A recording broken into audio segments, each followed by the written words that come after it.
Okay, so take 2 for the dog's voice. I won't tell you what take 1 was. We might do it at the end. But I actually watched Colleen delete it, so that's all good.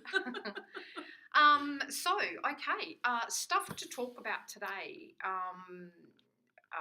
and things that are relevant to what's going on at the moment. And just going to something that you said, a couple of weeks ago, I had a real influx of phone calls and phone messages from clients saying that their puppies had forgotten about where to go to the toilet appropriately. And it was really interesting that it just happened to be we'd experienced our first rain for the, I'm going to call it autumn, although the change of seasons here was so absolutely sudden that it's like we went from summer straight to winter, completely forgot all about autumn. Yeah, but now we kind of got spring-ish. It's but it's cold again tonight. It's bizarre.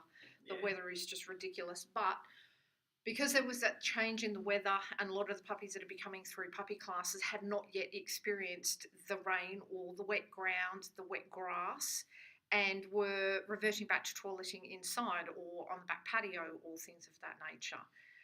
And I must have received at least 20 messages, emails, phone calls that week. Help, my puppy won't go to the toilet outside. I always think, I don't know about you, but I always wonder how people that get puppies in the middle of winter in a snow area cope with that, when puppies like go and they toilet on the snow and then there's no snow. There's actually a video, and I can't remember which trainer it was. But I remember she was in that situation with a younger puppy, and she taught the puppy how to go downstairs, and there was a series of stairs going down into the yard, and the puppy was going to the toilet. And then they got snowfall, and this puppy was not putting a foot anywhere on snow.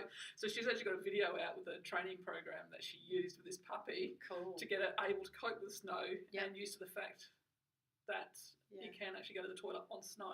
Wow. And that's because puppies have that substrate preference. Yeah.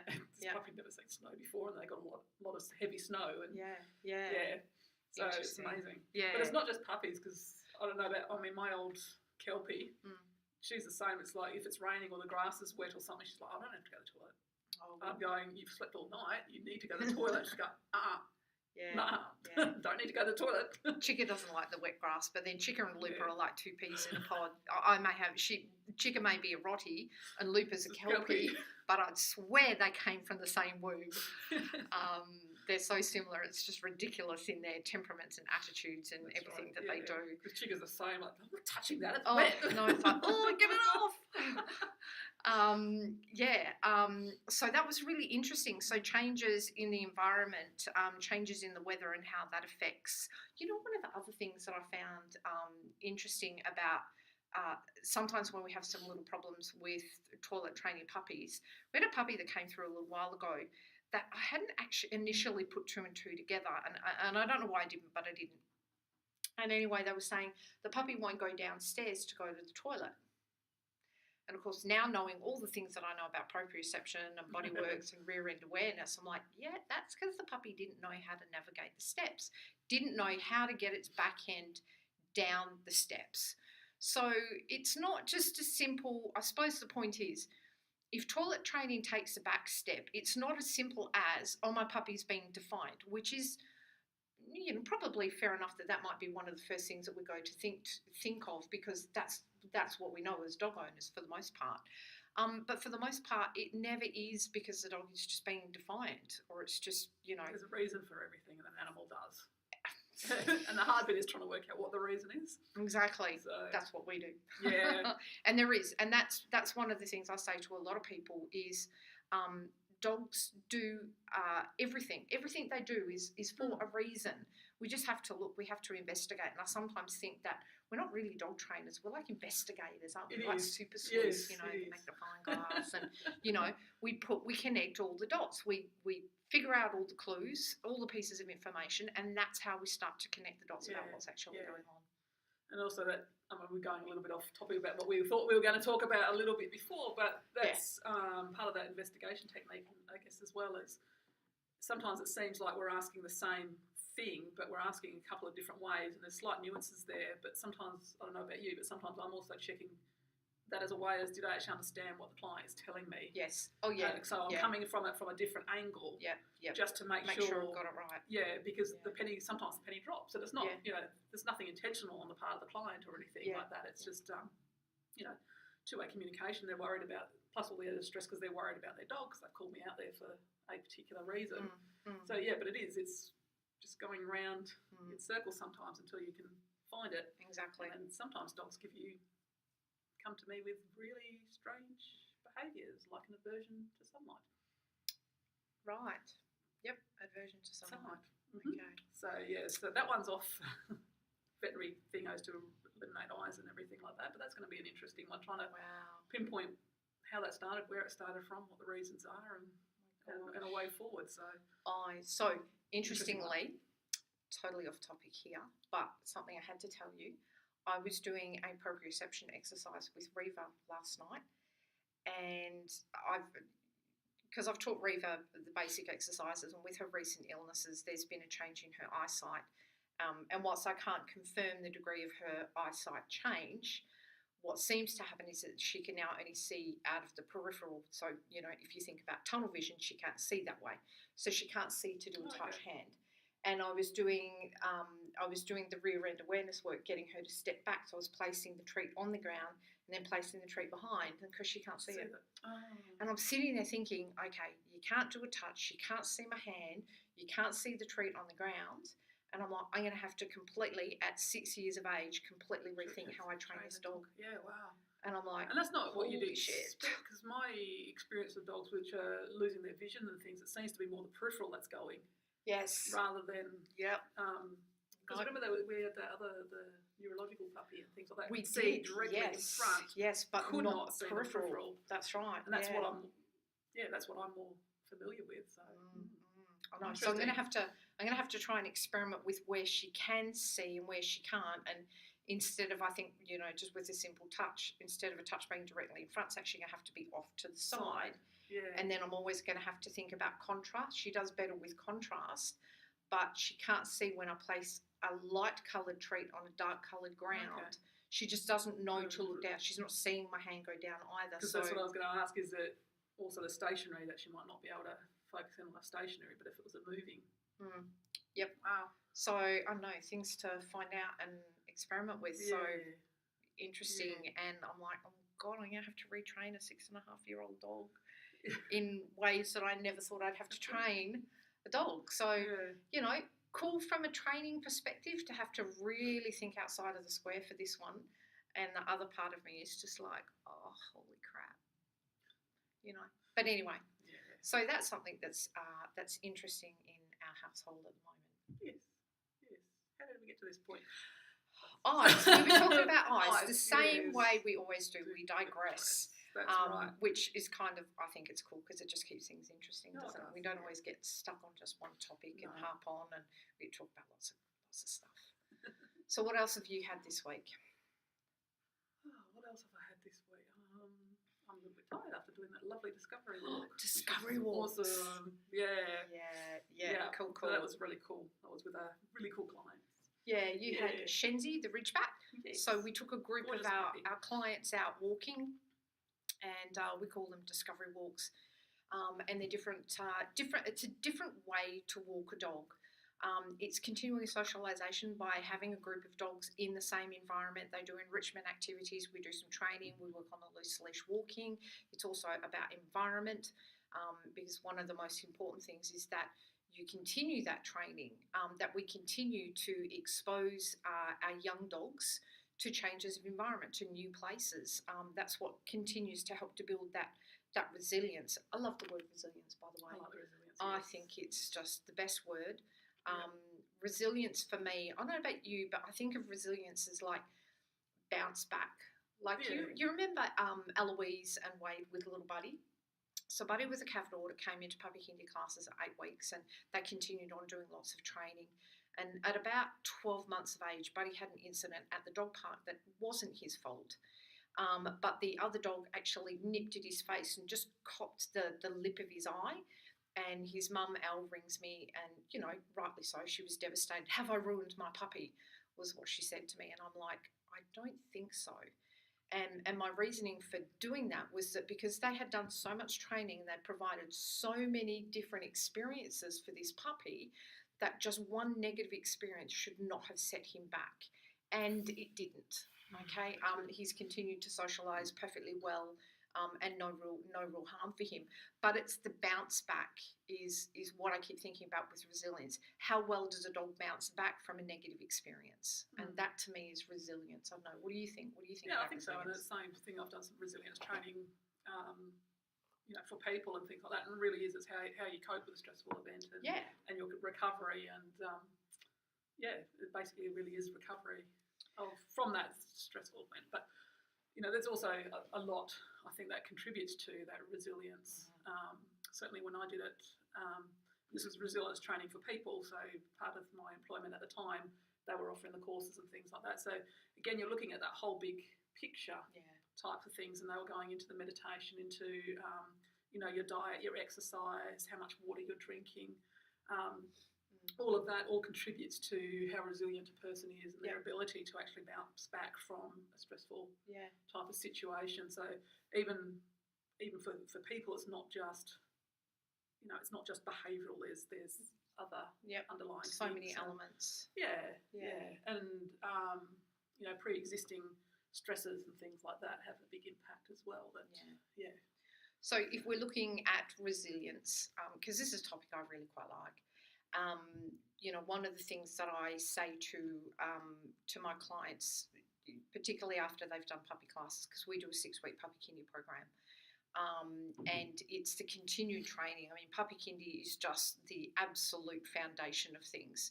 It's everything that happens between then and between the ages of 2 and 3. And my big thing, my biggest one piece of advice would be, don't stop training till you get out the other side of 3 years of age, because that's the dog that you have for the next 10 to 15 years of your life.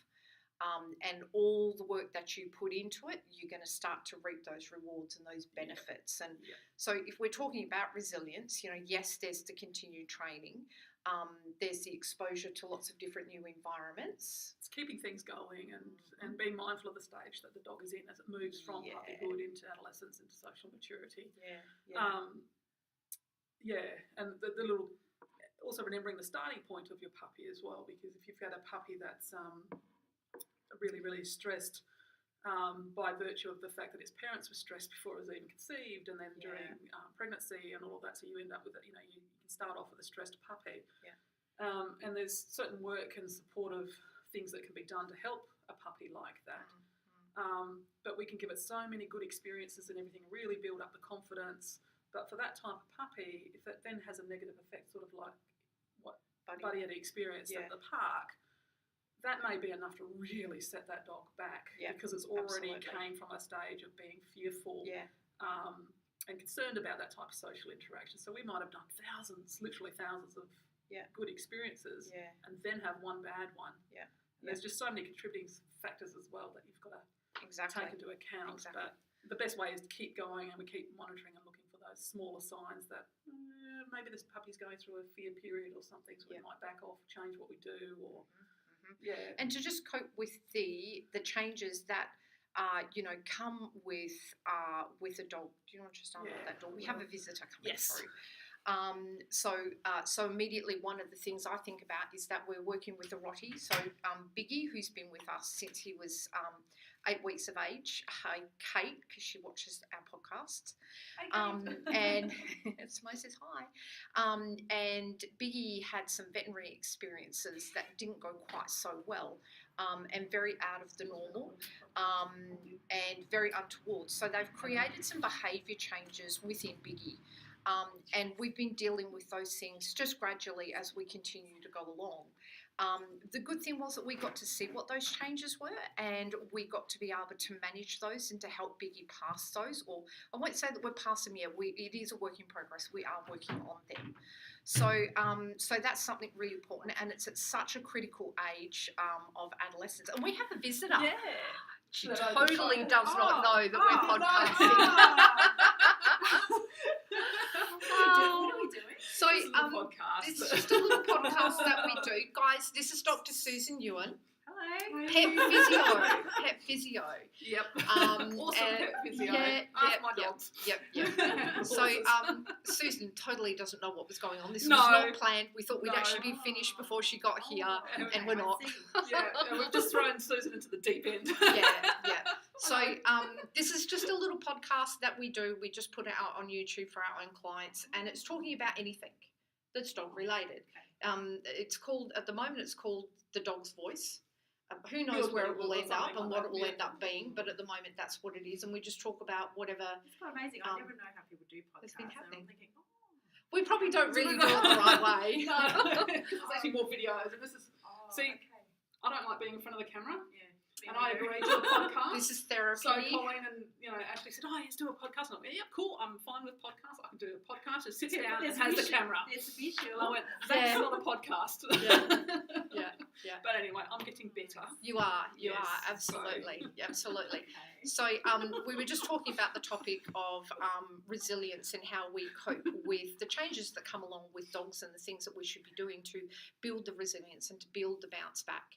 And there's lots of things we can do. So we spoke about, dealing with changes of environment. We've spoken about dealing with developmental changes in dogs. So as they go through adolescence, they're going to experience about 4 major peaks of behaviour change, and it's what you do during those peaks which is incredibly important. It's first of all recognising those peaks, and I don't know about you, but one of the ways that I recognise this is I tend to hear my clients say, "My God, my dog is so stubborn and it just won't listen to me," and I'm like, "Hello, developmental change." My dog didn't come back for its first recall ever. Yeah. Welcome to adolescence. I need that. Yeah, exactly.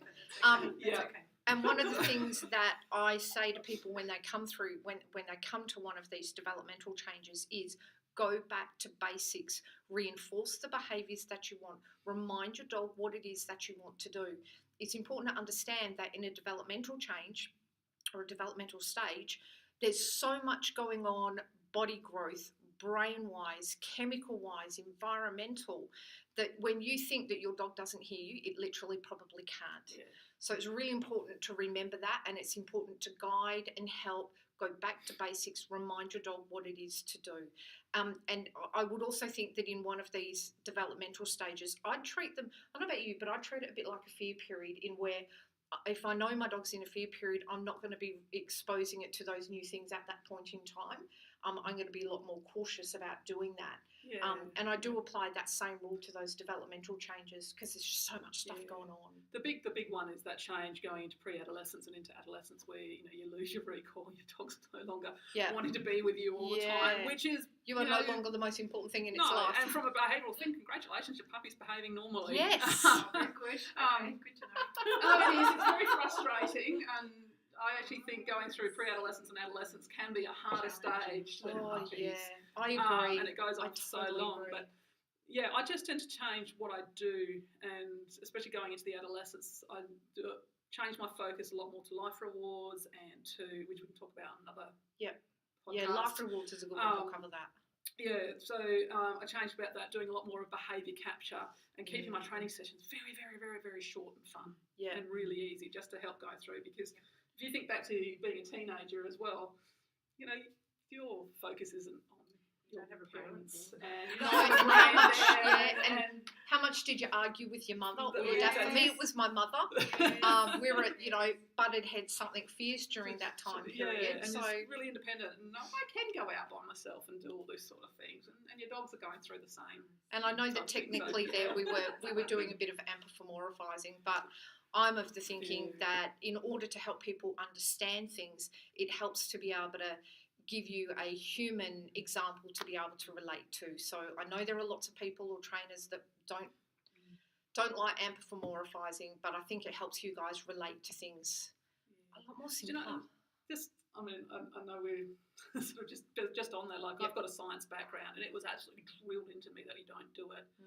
But that was based on the known science at that time, and now with modern research methods and new techniques like the functional MRIs and everything like that, and the more that's being learned about in the million brains, there's so many similarities between our brains and emotional states compared to that of mammals and even some of the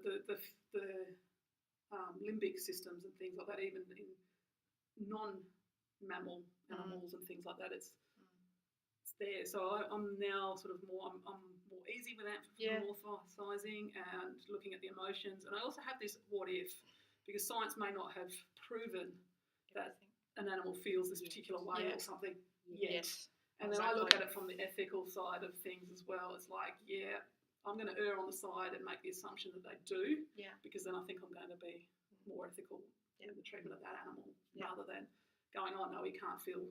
Because, I remember going through high school and through uni and things like that, and there were still debates about whether certain animals felt pain. And now that's a little bit just like a bit mortifying. It is, isn't it? Yeah. So I'd rather just make the assumption, unless someone can categorically prove to me that an animal doesn't do something that people do, I'm going to err on the side that they can. So it's a bit of a journey for me, changing the way of thinking, yes. Yeah, cool. All right then. Well, Susan's come to visit us for a specific reason, so I think we'll mosey on and leave our podcast at that, and maybe we'll get Susan back one day to do a podcast with us. She has some really I didn't realise you do podcasts cool with stuff visual. to impart. We'll let her prep. She's been a next very time. good sport. All right, cool. Till next time.